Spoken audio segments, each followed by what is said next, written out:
Waldaa Wal-gargaarsa Maccaa fi Tuulamaa waldaa mirga uummata Oromoof qabsaa'uuf dhaabbate. Dhaabbanni kun leellistoota Oromummaa kan akka Maammoo Mazammir, Hayilamaariyaam Gammadaa fi Taaddasaa Birruu faatiin dhaabbate. Waldaan kun maqaa kan argate gosoota Oromoo gurguddoo lama kan Maccaa fi Tuulamaa jedhamaniiraayi. Waldaan Maccaa fi Tuulamaa kan dhaabbate bara 1960 keessa yoo ta'u kaayyoon isaas eenyummaa Oromoo gabbisuu fi mirga Oromoof qabsaa'uuf ture. Waldaa Wal-gargaarsa Maccaa fi Tuulamaa magaalaa Finfinnee keessatti gullalleetti amajjii 24 bara 1963 hundeeffame. Hundeeffamee waggaa tokko booda caamsaa 1964tti akka waldaa gargaarsaatti akka socho'u mootummaa fiiwudaalaarraa eeyyama argate. Koloneel Alamuu Kiteessaa Pireezidaantii Waldichaa fi hoogganaa boordii, Baktala Nadhii itti aanaa Pireezidaantii, Koloneel Tadiidaa Gurmeessaa itti aanaa Pireezidaantii lammaffaa fi Hayilamaariyaam Gammadaa barreessaa waliigalaa waldaa Waldichaa ta'anii filataman.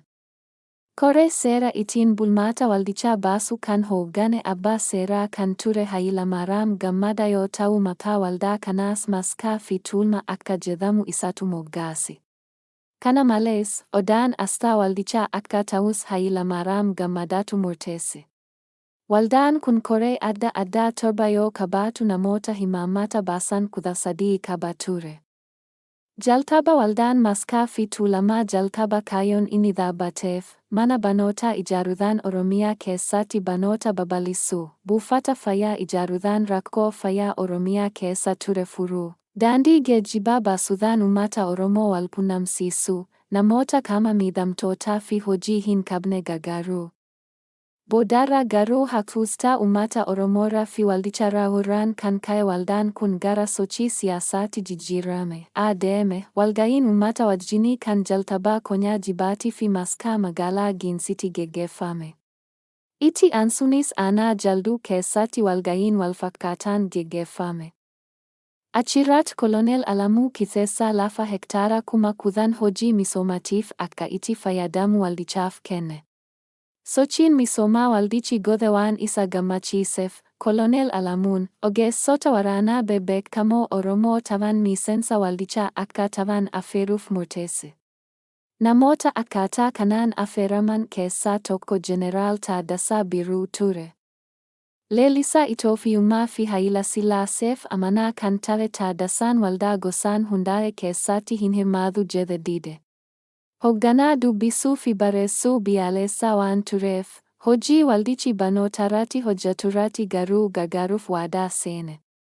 Barnoota babal'isuuf cichee hojjechaa kan ture Taaddasaan. Gaaf tokko muummichi ministeeraa Itoophiyaa Akililuu Habtewaldii wajjin wayita haasawan, Akililuun akkas jedheen baradhaa jechuu guddifteeta. Kuni gaariidha, garuu eenyu akka baratu gargar baaftee beekuu qabda. Nuti Oromoo jaarraa tokko duubatti akka hafu goone bulchina. Uummanni Oromoo galaana waan ta'eef yoo barate nu liqimsa jedheen. Akililuun Taaddasaan Oromoo akka ta'e hin beeku ture. Daba sina fiiwudaalaa uummata Oromoorratti hojjetu kan baree fi kananis hedduu kan aare Taaddasaan dhaqee waldaa Maccaa fi Tuulamaatti makame. Waldichis beekamtummaa Jeneraal Taaddasaan qabu keessattuu hariiroo cimaa inni Hayila Sillaasee wajjin qabu fayyadamee hojii waldichaa gufuu tokko malee babal'isuu barbaade. Yeroo gabaabaa keessatti Oromoonni ogummaa adda addaa keessa hojjeta. Maccaa fi Tuulamni uummata misoomaaf dadamaqsuu fi qarshii misoomaaf oolu walitti qabuuf, walgahii gurguddaa uummata wajjin geggeessuu jalqabe. Walgahii kana kan ispoonserii godhu Oromoota qabeenya fi mirga fooyya'aa qaban kan akka Kabbadaa Buzunash faatiin geggeeffama ture. Kabbadaa Buzunash lafa hektaara 50,000 waldaan kun misoomaaf akka itti fayyadamuuf kenne.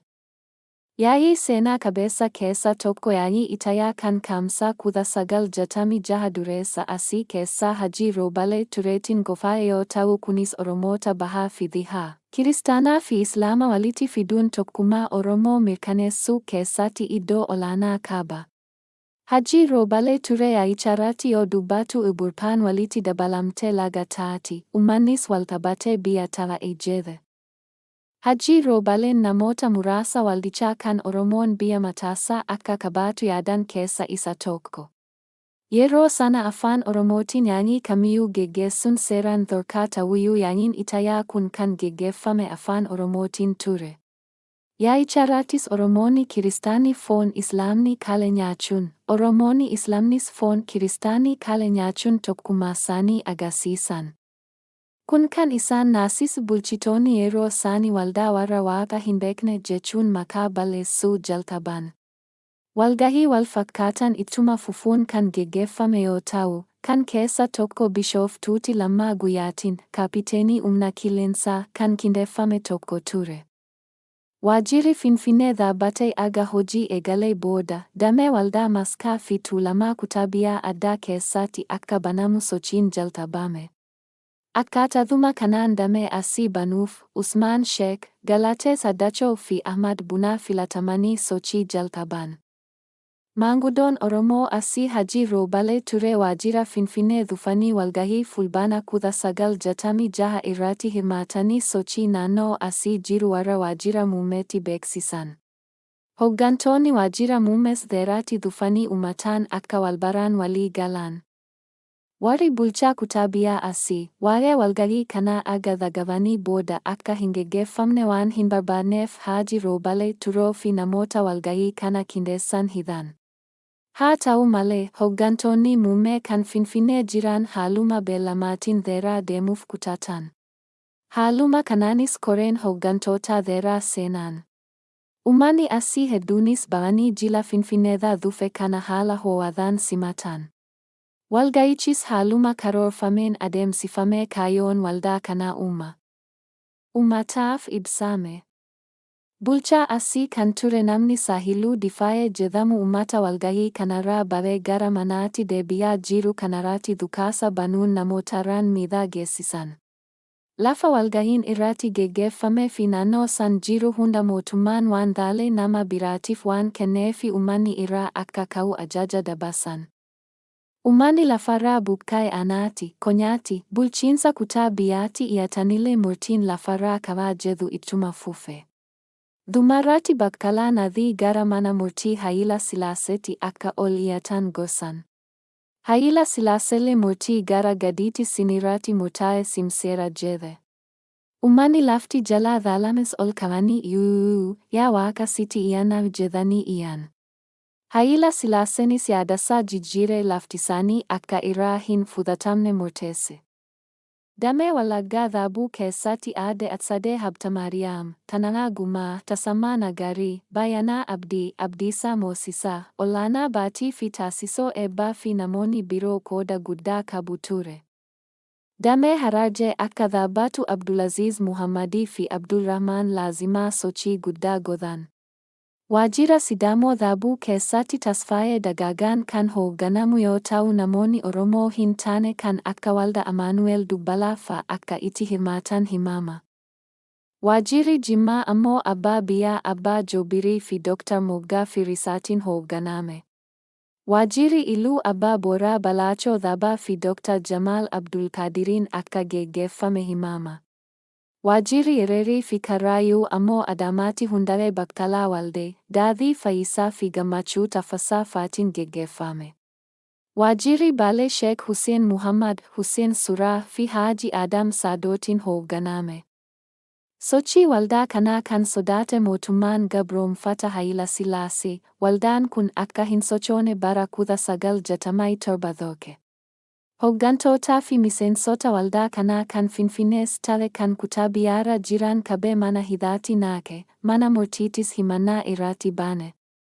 Galmeen himannaa hooggantootarratti baname bakka sadiitti qoodama. Gareen tokkoffaan Jeneraal Taaddasaa Birruu, Ajajaa Dhibbaa Maammoo Mazammir, Seefuu Tasammaa, Daadhii Fayyisaa, Lameessaa Boruu, Kanyaazmaach Mokonnin Wasanuu, Hayilamaariyaam Gammadaa, Koloneel Alamuu Kiteessaa, Birgaada Jeneraal Daawit Abdii fa'a of keessatti qabata. Garee lammaffaan ragaa sobaa ta'anii garee tokkoffaa keessa namoota jiranirratti ragaa akka ba'an mootummaan yaalee ture. Garuu isaan kana fudhachuu didnaan isaaniirrattis himanni baname. Gareen kun Taaffasaa Gammachuu, Tasfaayee Dagaagaa, Baqqalaa Mokonnin, Loltuu Hayilamaariyaam Dimaanaa fi Tumaa Hiikaa fa'aa of keessatti qabata. Garee sadaffaan jalqaba mana murtii Baaleetiin himataman. Boodarra garuu gara mana hidhaa Finfinneetti ol dabarfamana. Gareen kun Fitawuraarii Ahimad Imaamaa, Haaji Adama Saadoo, Giraazmaach Umar Hussein, Kanyaazmaach Abuubakar Dargaa, Alii Ahimad, Taasim Hussein fi Hassan Jimaa fa'aadha. Manni murtii mootummaa fiwudaalaa ilaalcha diinummaatiin, Jeneraal Taaddasaa Birruu fi ajajaa dhibbaa Maammoo Mazammir Adabii Duwaayoo itti murteessu, Koloneel Alamuu Kiteessaa, Baqqalaa Mokonnin, Seefuu Tasammaa fi Daadhii Fayyisaarratti hidhaa simaa waggaa 10 murteesse. Kanyaazmaach Mokonnin Wasanuurratti hidhaa waggaa 7, Lameessaa Boruu hidhaa simaa waggaa 5 fi Daawit Abdiirratti hidhaa waggaa 3 murteesse. Kana malee, qabeenyi himatamtootaa kan Finfinnee fi kutaa biyyaa jiru hundi akka mootummaan dhaallamu murteesse. Hayilamaariyaam Gammadaa reebichaa fi dararaa isaarra gaheeraan kan ka'e mana murtii dhufuu kan hin dandeenye ta'ullee sireedhaan baatame akka dhufu ajajame. Kan dhaga'uun Raas Imiruun waan gaddeef Hayilasillaaseetti dubbate. Sana booda gara mana yaalaa akka deemu eeyyamameef. Mana yaalaa deemee yaalamaa odoo jiruu baay'ee waan miidhameef torban tokko booda adoolessa 1 bara 1970 lubbuunsaa dabarte. Argaa waldichi akka hin sochoone dhorkamee booda, miseensonni muraasni gara Somaaliyaa deemuun mootummaa fiwudaalaa kuffisuuf of ijaaruu jalqaban. Kaan ammoo kan akka Ejjetaa Fayyisaa gara Sudaan deemuun damee waldichaa achitti banaan. Miseensonni waldichaa kan Finfinneetti hafan sochii lafa jalaa jalqaban, koree aadaa fi garee waliin qo'annoo adda addaa hundeessan. Gareen kunis barruu uummata dadammaaqsu afaan Oromootiin, Amaariffaa fi Ingiliffaan qopheessee raabsaa ture. Barruu The Oromo's Voice Against Tyranny fi Kana Beekta jedhaman haquuqta Oromoo ga'uu ibsan maxxansiisuun uummata dadammaaqsaa turan. Sochii lafa jalaa kana namoota qindeessan keessaa obboleeyyan lamaan waa'ee Oromootiif wareegaman Luba Guddinaa Tumsaa fi Baaroo Tumsaati. Baaroo Tumsaa sochii lafa jalaa kana qindeessuu qofa odoo hin taane, hundeeffama adda bilisummaa Oromoo keessattillee shoora guddaa qaba. Yeroo ammaa, Waldaan Maccaa fi Tuulamaa aga mootummaan aduu akka hin sochoone dhorkamee miseensonni isaa hidhamanii booda biyya keessatti socho'aa hin jiru. Haa ta'u malee, yeroo ammaa deebi'ee biyya Ameerikaatti of ijaaruudhaan sochii gara agaraa gochaa jira. Qabsoo farra diddaa gabrummaa Oromoo keessatti Waldaa Maccaa fi Tuulamaa garee guddaa baate.